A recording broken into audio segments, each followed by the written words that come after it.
how goes it? Susie here.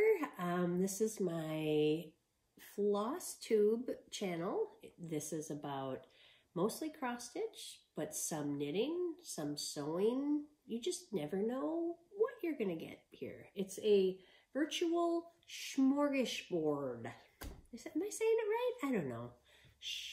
Smorgasbord? Smorgasbord? Maybe I'm saying it like the Swedish chef on the Muppets. Remember him? Yeah, I think we all do. Anyway, I'm filming, just full disclosure here, on my iPad. I filmed once before on my iPad, and it's great for a couple of reasons, because it's really convenient, but the thing I don't like about, it also uploads very, very quick because it's like the latest operating system. So it uploads very quickly and very seamlessly to YouTube, but I don't have the editing ability with my iPad that I find with when I do my videos on my desktop. I don't know why there's such a difference between iMovie on my desktop and iMovie on my iPad, but there is. And maybe I'm just too dumb to figure it out, but I have kind of looked things up and haven't been able to edit. So this is going to just be a video with very minimal editing, and that's okay, I guess. So I guess it's going to have to be. A lot of people, I think, don't do editing when they do their videos, but a lot of other floss tubers. But hopefully you'll bear with me, and hopefully I don't ramble on too much. So that being said, let's jump right in. First of all, I know everybody's going to ask, what are these samplers, or, you know, what are they? Because that's what everybody looks at, is the background, right? The top one, all three of them are from Theresa. They were little designs that she made, oh man, I bet it was like 2009 or 10 maybe. The first one is Faith, the second one is Love, and the bottom one is Hope. And she released them at that time as little kits, and I got them at market from her one year, but she also has released them in a leaflet as far as I know. Now, whether they're still available on her site or not, I don't know, and I didn't check ahead of time. So if you're interested in those, Faith, Hope, and Love, all three of them. So kittenstitcher.com, check it out. So what have I been working on? Let me jump right in. I'll show you what I've been working on. The last time that I saw you, I was working on this. This is my car project. This is Mary 2 from Plum Street Samplers. And I always keep a project in my car, just in case I find myself stranded somewhere, or it's just nice to have a little project in your car, I think. So I am doing mine. You'll see that this model is on a cream colored linen. Let's see, Weeks Dye. No, I don't know what this fabric is. Fabric, R&R Reproductions, Stars Hollow Blend is what this is stitched on. I am doing mine the way Carolyn Clifford, I think her last name is. It's Carolyn Clifford. She's the one that works at the attic.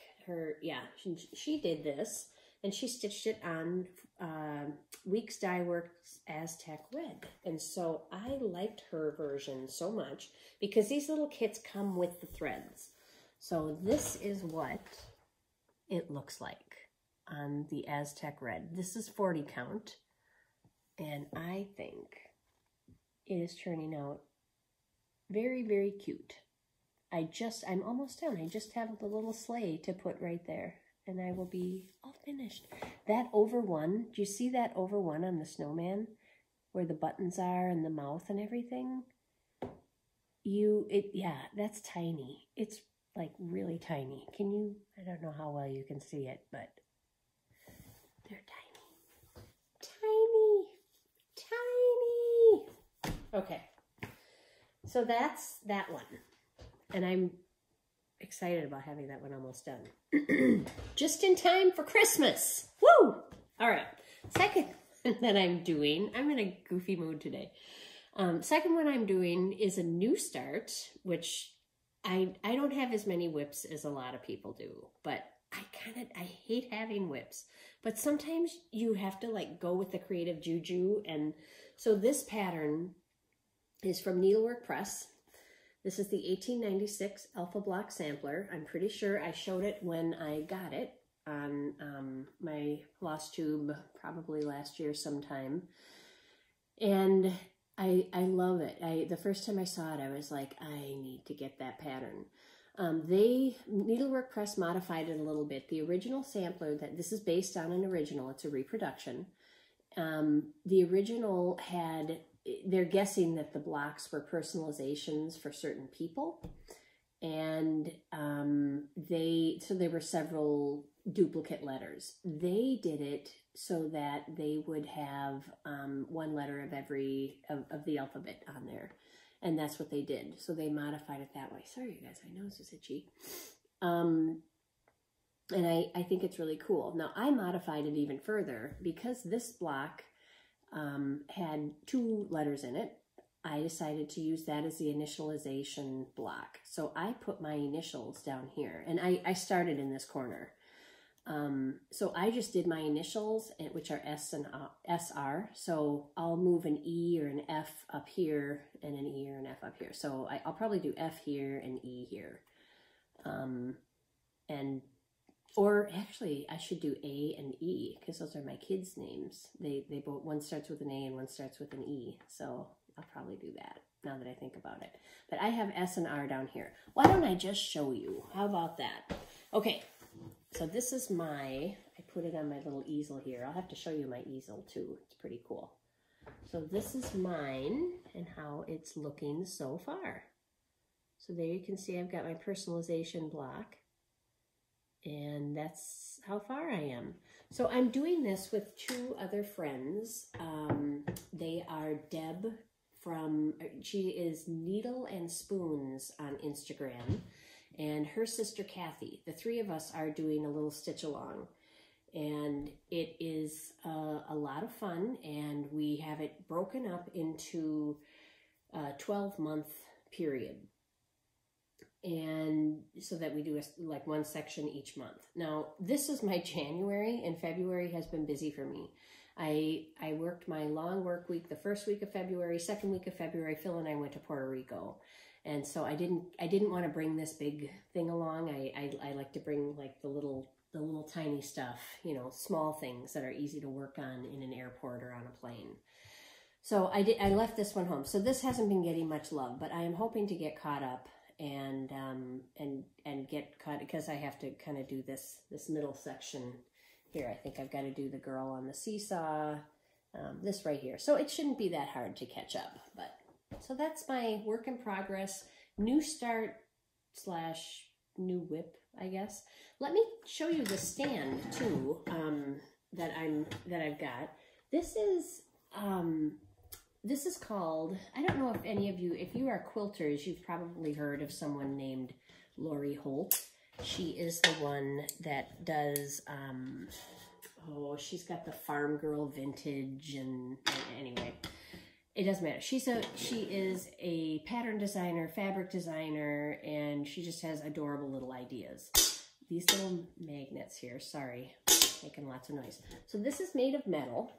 Okay, this is what it looks like. And it's a little book stand. And these little magnets did not come with it. I bought those separate, but they're super strong little magnets. And those magnets coupled with this book stand, I absolutely love. The book stand, the name of it is called the Bee's Knees Book Stand. And it is available, the 2 places that I know it's available from are Connecting Threads, which is where I got mine. And they're a quilting company. And then the Fat Quarter Shop, which a lot of you have probably heard of because of Priscilla and Chelsea. They also carry these.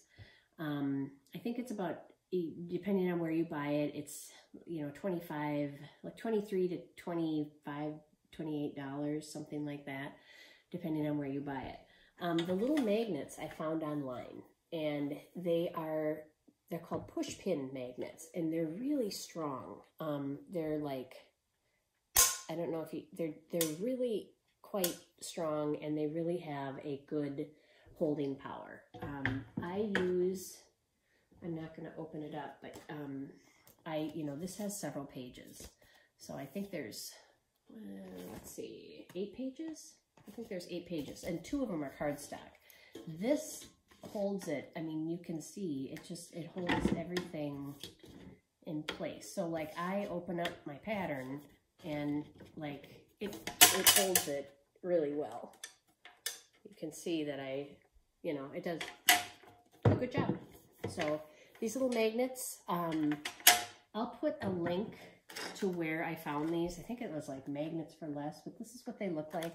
There's 2 of every color of these push pins. So I'm using 12 of the 24 that it came with. And they're super duper strong. And I love this little stand. This is what I use on my side table when I'm stitching. And it just holds everything in place. And, like if you have, for example, I printed out the thread list for this. And, I can put that on there as well. It's just like, and it's room for both of them. So, and like I said, these magnets are strong enough to hold multiple pages.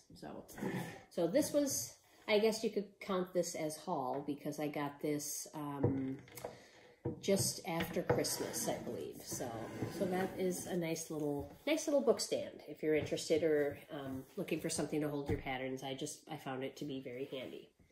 What else have I been working on? Well, I did a little FFOing, and I had another little start. I don't know why I just decided to do this, but I was going through my Punch Needle and Primitive Stitcher magazines, and I saw this, and I'm like, that is so cute. Why have I not stitched it? So I printed out the pattern.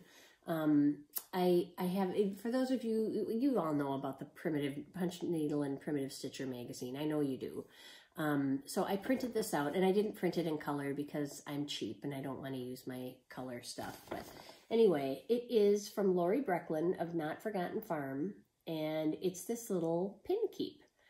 And the only thing that I modified is instead of stitching buttons, I have so many antique buttons. I mean, I've got buttons for days.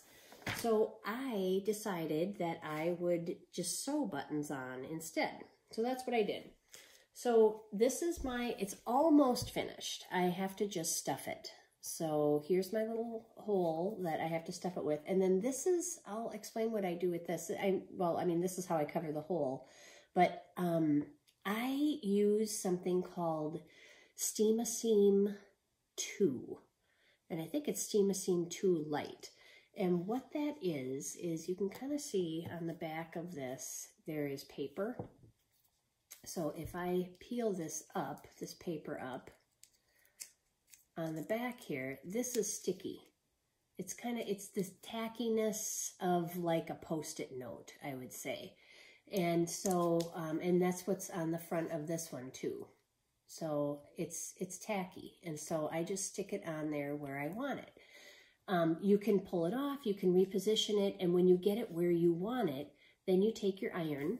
So for example, after I get this stuffed, this just is not stuffed yet. I have to stuff it with sawdust, and I have 3 finishes that I have to stuff, but I just ran out of time because we had to go on vacation and I haven't had a chance yet. I was going to do it today, but I decided to film a FlossTube instead. So I've got my little hole. I'm gonna fill it up with my sawdust, and then I will peel this paper off. And first, before I peel the paper off and stick it on, I crudely like slip stitch this shut to contain it mostly. So I just kind of do a crude slip stitch to hold everything together. And then I peel my paper off. I position it where I want it. It stays because it's sticky. Like I said, it's got the stickiness of about, like a Post-it note. And then you take your iron and you press. And once you press, it makes the bond. So the stickiness has like some fusible stuff in it as well. So then I just steam it. And then once it's steamed on there, then I'll do like a blanket stitch or buttonhole stitch or whatever around both of the hearts so that they're on there permanently. But that's how I like to do the backs of my, my little stuffies, my smalls, I guess you'd call them. So, but yeah, so I changed the colors a little bit. I think hers was more of a cream color. Mine is kind of has a little bit of a green hue to it. And I just used the colors that I had in my stash. This is not what her pattern called for, but yeah, that's that. And then you can see in her picture, she tied a bow on the top, and I have some of that silk ribbon in like an olive green color. So I'm going to go ahead and I'll probably poke some of that on the top too. So once it's done. So I'll show that when it's fully finished next time.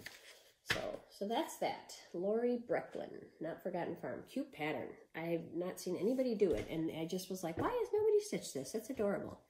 Okay, this is my next one, by the way. By the way, today is Valentine's Day. I don't think I said Happy Valentine's Day. So this, I have almost fully finished, but again, here we are. I don't know what I was doing with the back of this. I really kind of massacred that, but it'll get covered up by my trusty heart. There you go. So this one is a punch needle, and I bet I punched this out 10 years ago, maybe. It's been a ridiculous amount of time since I made this, and I've just never finished it. And so I finally was like, oh my gosh, Valentine's Day is coming up. For heaven's sake, finish this already. So I did. So I finished it with rickrack. I love finishing things with rickrack. I'm just kind of a rickrack nut. And I will do the same thing to this one. Once it's stuffed, I will crudely slip stitch it, and then I will iron on, again, my Steam-a-Seam stuff. This is what Steam-a-Seam looks like too, by the way. Steam-a-Seam light. So, yeah, and it's like a two-sided paper, and what I like about it is that it is repositionable, so you can, you know, tack it on, and you're like, oh, I don't like it there. You can pick it up and move it over. So, and it stays tacky for a while. And then once you press it, it stays in place. So, Steam-a-Seam 2 light. And I think both of them, whether you use the light or the not light, they're both repositionable. So that's that. So this pattern, by the way, is from, oops. Sorry, oh, all right. This is from Pine Mountain Design. So it came with the pre-printed fabric included. So it came with this already printed, and then you just had to do the punch needle. So, yeah, it's really cute. I think it's pretty close to the original. I think this is my first punch needle, really. So, and I haven't done any since, which is terrible. And I want to get back to it because it's fun. It's fun to do. So once this is stuffed, it'll be like a little tiny pillow. I'll put my little heart on the back. I'm going to kind of angle that one, I think, because I massacred it. Look what I did. I don't know what I was thinking. It was like all these flaps. I don't know what I was doing there, but anyway, my pretty green heart will cover it. So, and then last but not least is, there's a story behind this one. Some of you might recognize it. This is a design that I made for the Just Cross Stitch Ornament issue in 2008. And there's a funny story behind this pattern. And this was fully finished, but, and Theresa had fully finished it for me. I was busy with whatever, the deadline was looming for the Just Another Cross Stitch Ornament issue. And I don't know what I had going on, but I was like, oh, I don't know if I'm going to be able to get this stitched and finished. And the way we would do it when Theresa and I were designing together with Raise the Roof, we would take turns doing the ornament issue piece.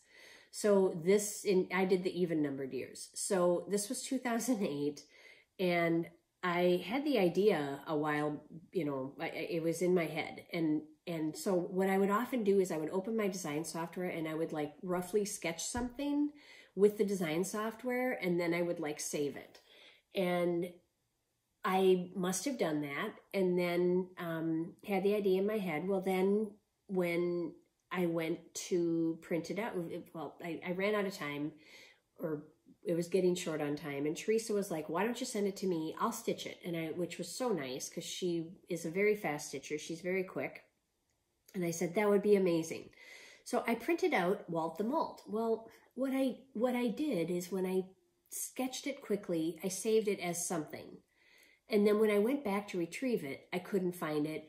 So I worked on it some more. And basically there were 2 files of Walt the Malt. This was the rough sketch. When I sent it to Theresa, I just sent the file. I didn't look at the file, which was so stupid. And the one that I had really worked on was, I mean, it was much better than this. I thought, anyway. So I sent it to Theresa. She's like, oh, it's really, really cute. I really like it. And so I was like, great, thank you so much for stitching it. So she picked the colors and everything. She added, you know, all I told her, I said, there's supposed to be a carrot nose for him and these little buttons. And, you know, she added the buttons. She dressed it up with the buttons. Because like I said, I just sent her a rough sketch, which was a couple of dollops of chocolate ice cream. This is called Walt the Malt, by the way. This spoon and this straw. And that was my rough sketch. And I must have just forgotten that I had the rough sketch on the computer already. So when I sent it to her, I just sent the file, and it was the rough sketch that I sent her, and she stitched it up. The one that was like completed, that I had actually worked on and turned into a cross stitch pattern and was, you know, like my final product, nobody ever saw that one because this is the one that got published. So Theresa finished it and she submitted it to the magazine, and she had like a red cording around it, and the cording had started to fray this year. So I took it apart and I redid it, and I, you know, did the rick-rack again. But yeah, that's a true story. So I sent the rough sketch to Theresa. She stitched it, and then she sent it in. And when I saw it, I was like, oh my gosh, I really like it. I love the changes you made. And she's like, I did not make any changes to it. And I'm like, it doesn't really look like the one that I sent you. And she's like, I stitched exactly what you sent me. And then I realized, oh my God, I sent her the rough sketch. So that's what ended up in the magazine. And it was just like one of those things that was, I mean, it turned out okay. We never get any, when you do the ornament issue, there's no compensation really. It's just you submit a magazine and it's free advertising for you pretty much. So anyway, you get some copies of the magazine, but so I mean, at least it wasn't something that they were paying for. It was just like anyway, that's my story. Ridiculous, I know. So this is how I'll stuff this one, and this heart will be like down here. So that's my Walt the Malt story. He's cute. I kind of like the rough sketch. It's funny how when you're designing, sometimes if the creative juices are flowing, like you just, like you put something on paper and it's, I'm sure my other designer friends will agree with me. When you're doing that, you just kind of, if you're in the zone, things just like come together and they just gel. And it works out really, really well. The ones that you end up like kind of hating are the ones that just don't gel for you. But anyway, I don't really design anymore. Sometimes I toy with the idea again, but whatever. I'm busy with work and everything else. So, and the bummer about designing is you never, well, I'm not a super fast stitcher. Theresa's able to do it somehow, but you are always working on your own stuff. And I like to work on other people's stuff too, because they make, we all know, we'll all never stitch it in our lifetime. But okay, so those are my little smalls that I'm working on finishing. The other thing that I have is, here, I'll talk about sewing. What have I been sewing? I made these little bags. I went to a quilt retreat. This is from Atkinson Designs. She is a Minnesota designer. These are called Bridget's Baguettes, and they're cute, cute little, you just need like 2 different fat quarters, and you can make, here's a different picture. They're very easy little tiny vinyl bags that are just handy for little doodads and such. And 2 fat quarters will make all 3 sizes. So this came as a little kit from one of my favorite quilt shops, which is Millie P's Quilt Shop in Anoka, Minnesota. So this fabric is so cute, and I wish I knew who the designer was, but the fat quarter that I got, look at, there's like little words, and isn't that just the cutest? It looks very French to me. It looks like these little jumpers and aprons hanging on the clothesline, and I did 3 sizes, and it came with the zippers, and it came with the 2 fat quarters that coordinate. And I just, like I said, I love this fabric.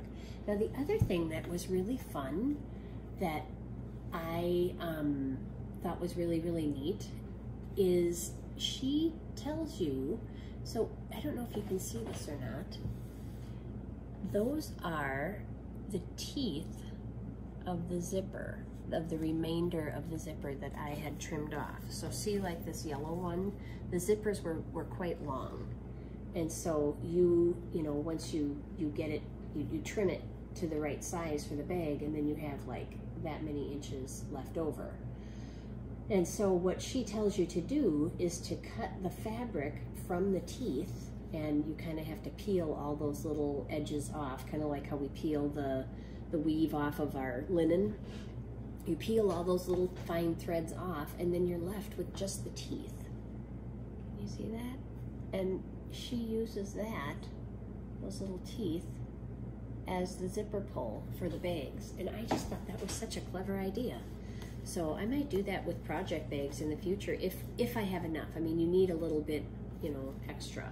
You can see that I didn't have enough of the pink. I would have if I would have thought it through, but that was kind of the thing at the end. It was one of those notes at the end, and I was like, oh shoot, I wish I would have done that, because then I could have coordinated, you know, like I could have had a pink, a yellow, and a blue, and anyway. But those are those little bags, super cute. They were a lot of fun, and they went together quick, and it was a fun little kit. Like I said, it came with everything. So I think I showed you, I might have shown you these last time, but these are knitting bags that I made. I think I showed you some, maybe I didn't show you these, but I made a version, I made this in all 3 sizes. The pattern that I had came in all, you could make it in a small, a medium, and a large. These are the large bags, and it's got like a cute little carrying handle. And I've got my little tags on here, which are kind of fun. I don't know if I've ever shown my tags or not. They say Susie Reno, handmade, and then when you flip it up, it says, you are loved. Cute. I like those. I got those on Etsy someplace. If you're interested, let me know, and I'll send you the link. Or maybe I'll just find the link, because I know somebody's going to ask. The bags are lined. They've got little pockets, and yeah, it's a really fun. I think I linked these in my last FlossTube video that I did in December. This is a different one that I did. I loved this fabric. It's so cute. I like the little blue cat in the garden. I just think it's so cute. This fabric designer is a Minnesota artist, and one of the things I did with this, so here's kind of a fun idea. I didn't put my little personalized tag. Instead, there was really fun, if you're a seamstress, or if you work with fabric at all, or if you've made project bags, you've seen the selvage on, like, I've got one right here, like this selvage edge, and oftentimes they're kind of boring, and they just look like that per se, like just to line up the colors. But sometimes, instead of just having these numbered circles like that, they will have like little colored houses or whatever. So I just, to make this little tag that sticks off the bag, like the little fun tag, I just trimmed the selvage and stuck it in. So I like doing that. Sometimes there's a lot of fabric designers that are doing really fun things with selvage edges. And Cotton and Steel, for example, they always have like super wide the edges. And sometimes French General has one. In fact, my French General bag, I've got it in the bedroom. I did the same thing with my French General bag. I should go grab it.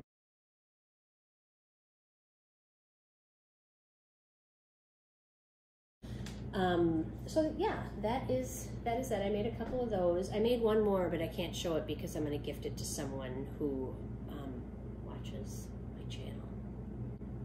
There's one more thing I want to show you before I get into my knitting. Okay, so I'm going to do something new this year. I have, you know, like a few projects that have just a little bit of stuff that needs to be done on it. And I mean, it's like it's so little to do, and why don't I do it? Why do I not do it and finish it up? Because it'll be super cute. Well, I had spied this in the background in one of Brenda and the Cereal Starters. I think it was the one where they kind of showed her stitching room a while ago. And I was like, oh my gosh, I was at that class. I need to finish that. So here is what it is. This was a class I took from Theresa Layman, and it was an English cottage embroidered box. And this box, the work that Theresa Layman put into this, Theresa Layman, first of all, is an amazing person.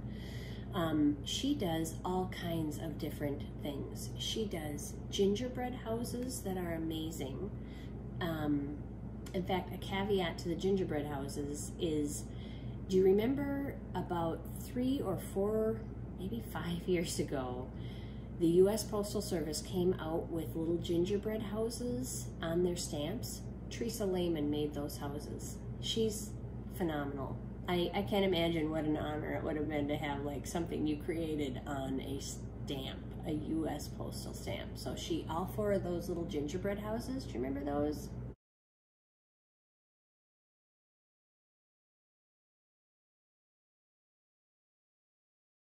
She also does miniature doll houses, which are incredible, and some of them are in museums.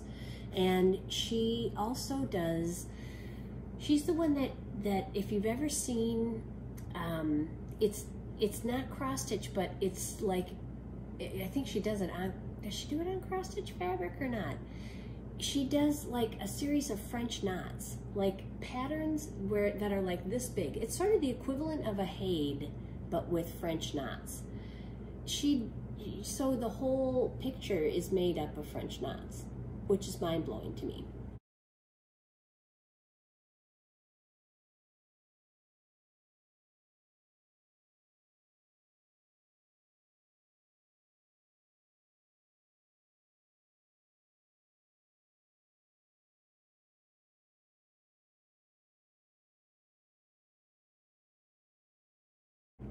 So, Theresa Layman, amazing, amazing designer and such a creative mind. Just, she's got more creativeness in her little finger than I think I have in my whole head.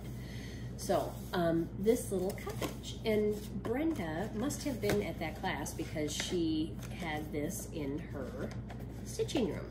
So, it comes, like, I have to finish it. The top was all done for us. Okay, it's got this neat thatched roof. She somehow had this fabric digitally printed, and then she made all of these lids. These were like ready to go. They came in this amazing little kit, and they've got little. It's incredible. So, what does the stitching part look like, you ask? Well, this is what it looks like. So it's embroidery basically. So it uses silk ribbon, and these little things are going to be covered. Those little black spots or those black areas are just to kind of help you with placement, because it's like a cardstock window and door that go on it. All I have left to stitch is this little arbor here, this pink arbor. Which, I don't know if you can see it over the door there or not. I hope that's focusing. Let's see if I move this over, maybe it will. Well, maybe I'm doing a terrible job here. Anyway, So this is all that I have to do is just embroider that little arbor, and then I can start finishing it. Let me see if I can find the little doors that they have. Do I have the doors in here? Maybe I don't. Oh, what's this? I don't know. I can't find it, I guess, but where's this it? Nope. Anyway, there are little tiny, where are my doors and my windows? Oh, I bet they're in the folder. There's a folder that goes with all of this. That's where they are. Okay. But yeah, this basically, essentially, will, once I finish it, it will wrap around like this, like a drum. Most of you know what drums are. So it'll wrap around like this, and then it's got this for a little lid, and inside, yeah, so that's how it will go together. So I'm so close to having this done. All I have to do is stitch that arbor. That's all I have to do, and then I can start finishing it and putting it together, and it's just going to be adorable. So why am I sitting on it? It's been years that it's been sitting in my stash, just like this. I just brought it home and I never worked on it anymore. Stupid. So that is one of the things, that's my quest to have done before next time. So every video that I film, I'm going to bring out something that I'm close to finishing, or that I started years ago that may or may not be cross stitch, or you know, whatever, but some kind of unfinished project that I purchased and was excited about and then just never got around to doing. So English garden needlework box, embroidered box. I'm gonna get it done and I'm gonna show you next time. So that's my goal, that's my quest. So there's that. Okay, we'll get into stash. I bought a bunch of fat quarters, and I'll just go through. Fabric, I love fabric. Look at this Tootsie Roll fabric, isn't that awesome? And look at how well it goes with that stripe. So I might make a project bag out of that one. I just think that's funny. I love Tootsie Rolls. My friend calls them waxy chocolate, and it's kind of true, but anyway. Also, this fabric is kind of magical because it seems to go with almost everything. This is really fun Christmas fabric that I found on clearance. And I think it kind of goes pretty well with this. I might use that because I got a bunch of this. This also was Christmas fabric that I got on clearance, and this also goes with this. This is kind of like the sisterhood of the traveling pants. This is the sisterhood of the striped fabric right here. This goes with everything apparently. It even kind of goes with this one. There was these cakes on stands. See, isn't that weird? See, it kind of goes with it. It goes with this blue one. Kind of fun. I don't know if I'll put them together, but it sort of goes. This one I didn't realize it was metallic. I'm not a big fan of metallic fabrics. This isn't super shiny, but that silver on the dots is it's metallic. I bought these online. Stitch Supply Company. They're the people that I got my very cool very cool advent calendar from.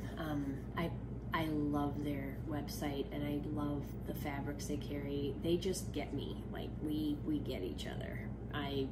That's a dangerous website for me. This one I bought with my mom. It's really a fun one. It's Jim Holtz, and I just really liked it. I thought that would make a really pretty project bag. There's parts on it where it looks like there's tape, and yeah, number 13. It looked very European or something, and kind of already grunged up. I liked it. This was one that I got. Cute little winter pattern. They had all their winter fat quarters on sale. I love the honey bears. Honey bears, aren't they cute? Grunge. This is Moda Grunge from Basic Gray. If you don't know what grunge is, it's fabric that looks grungy, and they make it in every single color under the rainbow. And this was on clearance. Apparently it must have gone in her Christmas line. So, but grunge is pretty universal. And then this was fun.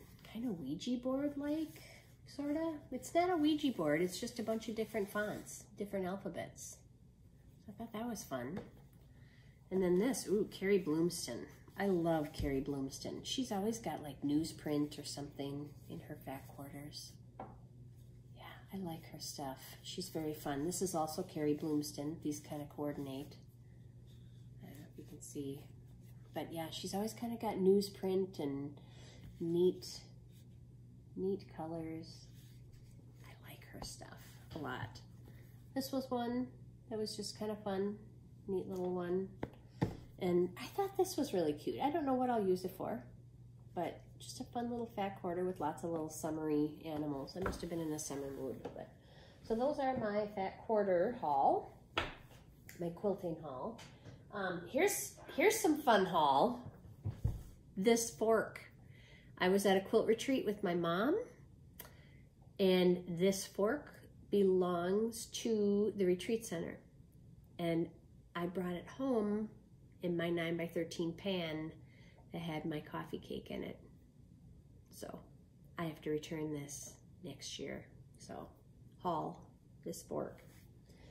Okay, oh, sorry, I didn't mean to make that so noisy. Here's my other haul. So I've been paying attention. Do you remember the little felt kits that I made at Christmas time last year, and I made a couple more this year because they were releasing more? Well, they've got them for kind of every season, and so I've been watching.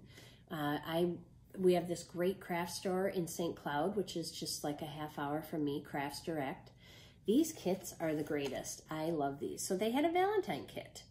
So they come, this is, I'm almost done with this one, which this is the amount of stitching that it required so far right here. Now they wanted me to stitch it with the pink, and that's how it looks with the pink. I don't like it with the pink so much. It really stood out on the white, and I didn't care for it. So I just got some white floss and I stitched it that way. But I am going to, I'm going to coffee dye it, and I'm going to see how that makes it look. I don't know. I'm going to try grunging it up a little bit and seeing if I like it that way. It would look cute in a little dough bowl, but I feel like the white is too stark. So I'm going to try like coffee dyeing it and see how it goes. And then once it's coffee dyed, like I'll dye it, and then I'll let these two parts dry. And then, I don't know if you can see, the holes are already pre-made. So it's so easy. These make you look like such a good stitcher. But I'm just stitching in the pre-made holes, and they're so fun. And it even comes with like the fiber fill that you stuff it with and everything. So it comes with absolutely everything you need. The needle that they supply you with is really crappy, but I just use a really large tapestry needle. So, and then I was at Crafts Direct, which is my favorite store, and where they sell these kits, and they had one for St. Patrick's Day. So it's this little rainbow. Here's the kit. You can see it's got everything in there. There's the fiber fill. Tells you how to stitch it, what to do.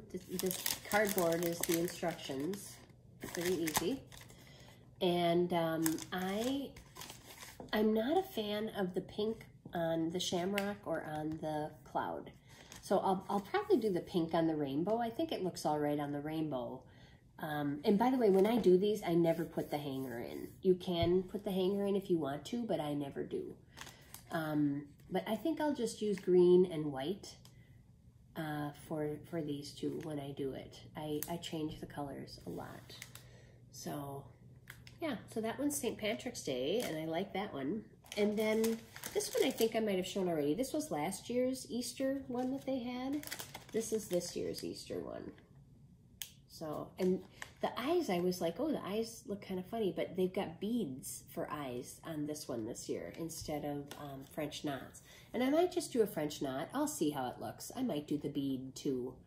But yeah, and you can see how cheap these are. $2.99 for the kit. And it comes, like I said, with everything.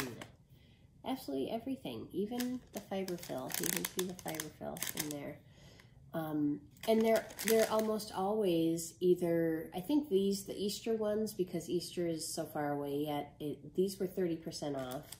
This one was 40% off, and this one was 50% off because today is Valentine's Day.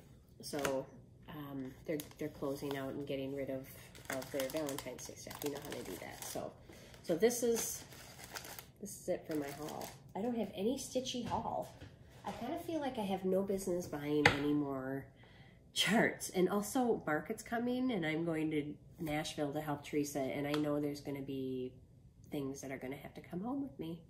So I've been trying to kind of back off on the haul. So, okay, I'm going to show you something that I got for Christmas. And I'm showing this because some people might not know that these exist. I have a couple knitting friends that have been knitting for years and years and years, and they did not know that these sets existed. So what it is, and I think Nicole has talked about these on her channel, but I will share anyway. This is a universal, what do they call it? What is the word I'm looking for? It's not universal, interchangeable. Thank you. God, I'm losing my mind. So these are interchangeable knitting needles. So you know how you buy your knitting needle and it's got like the little loopy thing together with it. These you can make any size or any length because, and it comes as a great little set. It comes in this little carrying case, which is great.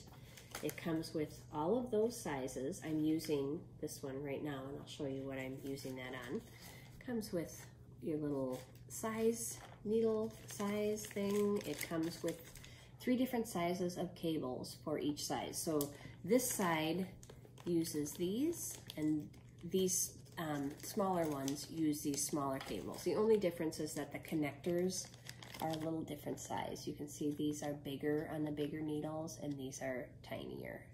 So it's real subtle, but they're different sizes. So you just basically pick whichever size cable you need. It's the same, there's 3 cable sizes, I think a 14, a 22, and a 30-inch cable. And these are 5-inch needles.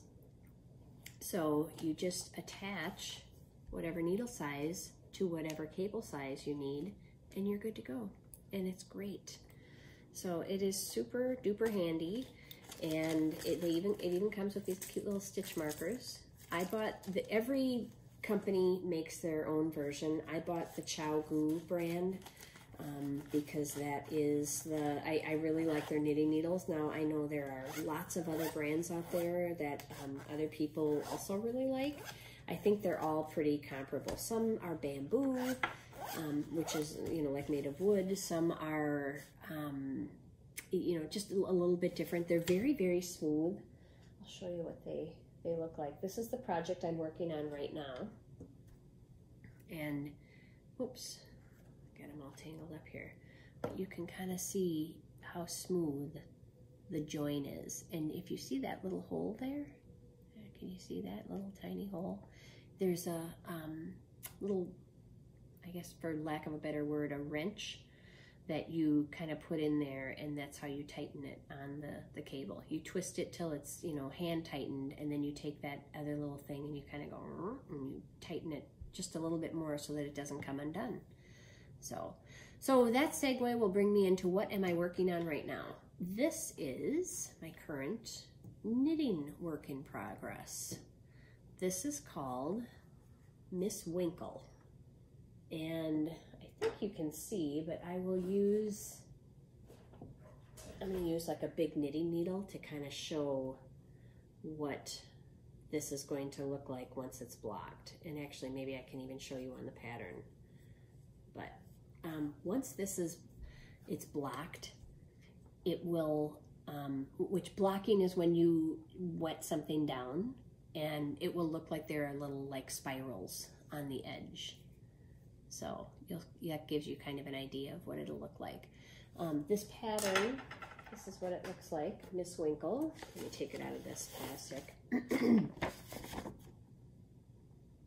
So that's what it looks like. And it only has those loops on one side. And it's a pretty easy pattern. The loops that's a really good picture of what it looks like when it's all blocked and stretched. And that's the designer, Strickmich, M-I-C-H. S-T-R-I-C-K-M-I-C-H is the designer, and the pattern name is called Miss Winkle. And it's kind of a neat pattern. This yarn I got from my good friend Jackie, who is Packer Fan Knits on Instagram. And Jackie gifted me 2 balls of yarn, and both are this brand and this weight.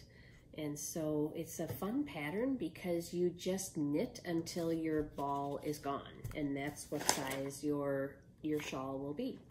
So I brought this on my trip, and you can see I got quite a bit done. So yeah, it's turning out really well so far, and it's a lot of fun to knit.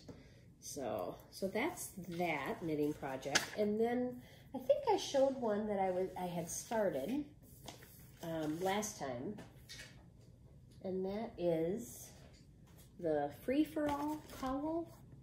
I think, did I show you this last time or not? I don't know if I did, but I feel like I did.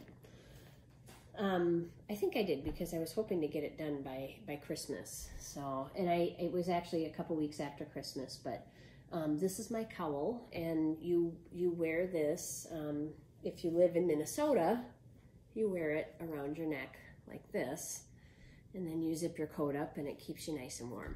So this is my cowl, and you can kind of, if you're pumping gas or whatever and it's cold, you can do this. And yeah, it was even really windy one day, and I even kind of just, I was like, I am freezing, and I just kind of went like this. And I just kind of, because it was so windy and my ears were just freezing. So anyway, so yeah, that's my cowl, and it was a lot of fun. I had to do something new to join it, and I'll see if I can find where the join is. I think it's on one of these darker green parts. It might be right here. That's where I had to like join the two to make it. And I forgot what the stitch was called for that. There was a special stitch I had to use, the Kitchener stitch. So you had to take a needle and you had to join it using the Kitchener stitch. But it turned out really well. Like, unless you were really looking for it, you would never know that that's where I joined the two. But that was fun. It was a really fun stitch, and it's super soft. It's merino wool, and I love it. So anyway, so that's that, and that might be, let me just look around here, that might be the end of my FlossTube. That's what I've been doing. I hope everybody is great. I will just keep stitching all the things. So wishing everybody smooth stitching and no ripping. Take care, everybody. See you later.